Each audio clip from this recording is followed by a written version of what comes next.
points, but I'll try to focus mostly on the substantive points. The issue is whether or not admissions committees, particularly at the upper education level, can take account of issues, matters like race and ethnicity in admission and other decisions. And from my point of view, the answer to that is not only may, but they must. In our context.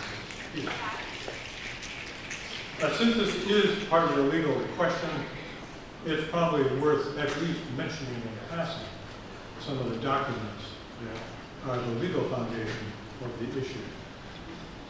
For example, the Declaration of Independence of the United States declared right at the beginning that all men, at the time only men, all men are created equal.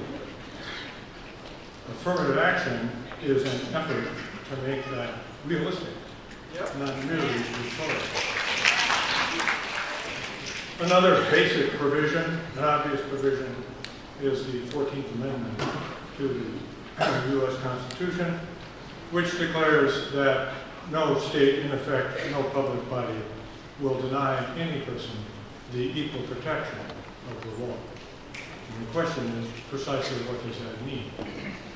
Does that mean technical equal protection, even if the result is racially skewed, so that there's no real protection, no real equality for all races for as far out in the future as one can project? Or does it mean that groups which are distinguished only by artificial characteristics, like race or ethnicity, that groups in that circumstance should wind up being equally treated, equally represented in the system?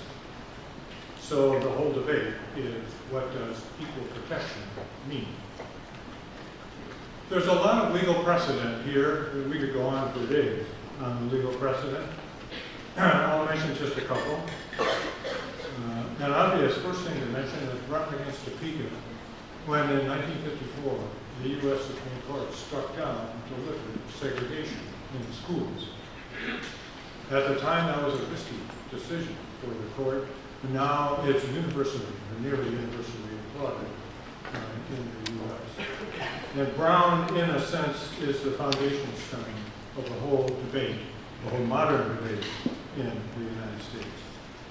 Brown did not deal explicitly with affirmative action, but other cases have. In 1978, the Supreme Court decided the Bakke case. The Supreme Court had difficulty deciding who should win the Bakke case.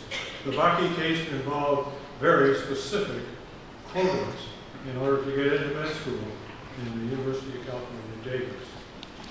And the court, 4 justices on the court, said this violates a federal statute. They didn't pin it on the Constitution, they pinned it on the statute. This violates a federal statute. 4 justices said this violates nothing and is fine. And a specific quota for admission is permissible. That leaves the swing vote. The swing vote was Justice Powell, a moderate conservative on the court. Powell opined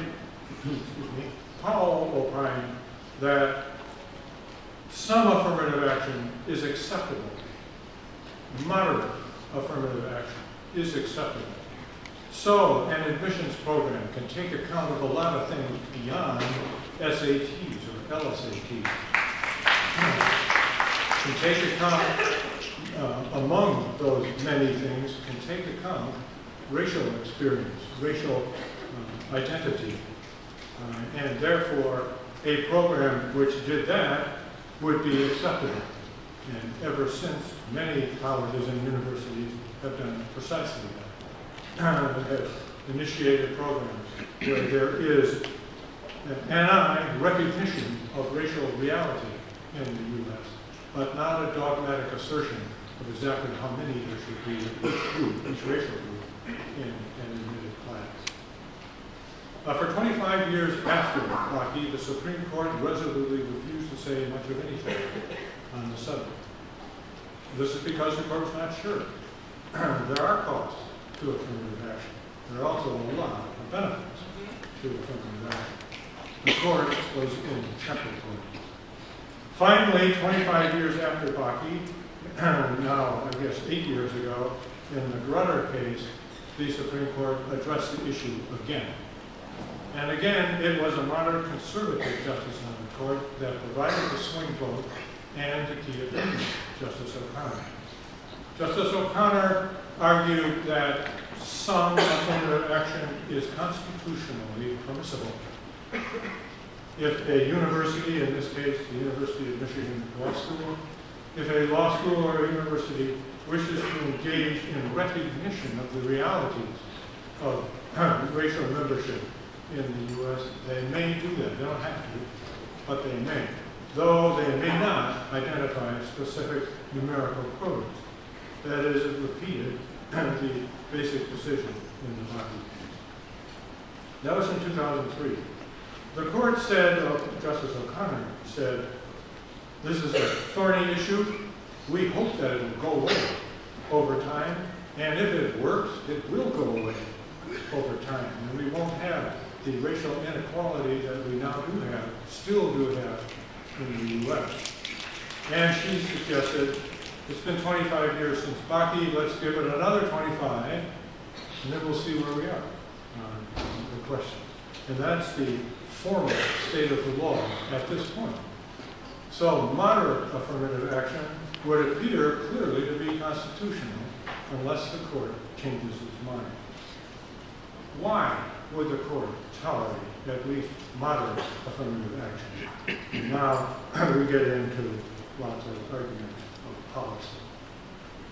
A couple of arguments of policy are not really arguments about the institution of racial or other preferences specifically. A couple of those points are broad-based constitutional points, but they deserve mention. One is the whole notion of federalism. We don't need a single answer to a question which is a perplexing question. We like to have as much input as possible. So why should there just be a single answer? Why shouldn't the Supreme Court say, as it did in Bakke and Grutter, why shouldn't the Supreme Court say, if the state institution, like the University of Michigan or a law school, wishes to try moderate, subdued affirmative action, let them try. Let's see what happens. Let's test it out.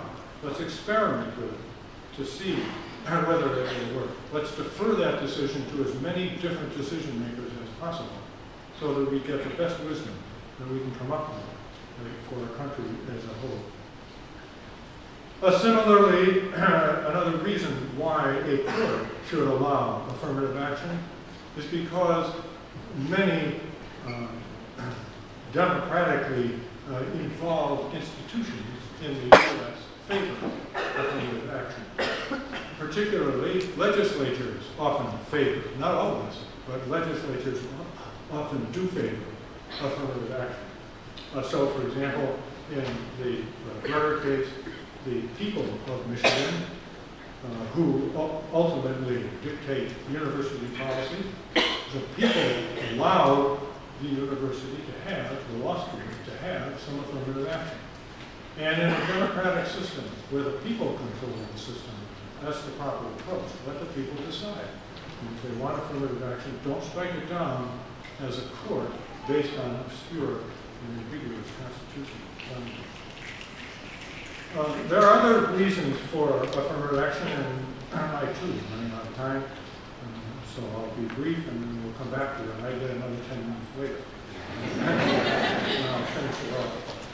But another factor which too seldom gets mentioned is demographic reality. Reality in the world. The world's population, as generally predicted at this point, is going to hit about 9.5 billion people by 2050.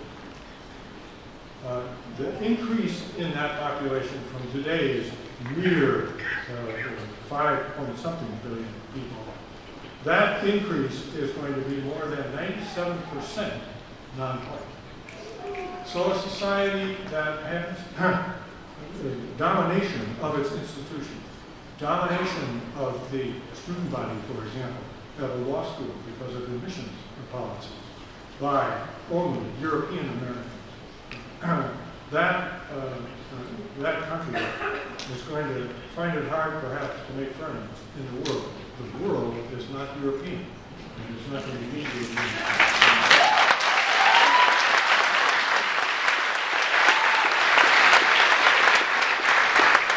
But this cuts closer to home. The United States is also not going to be European in the predictable future at this point.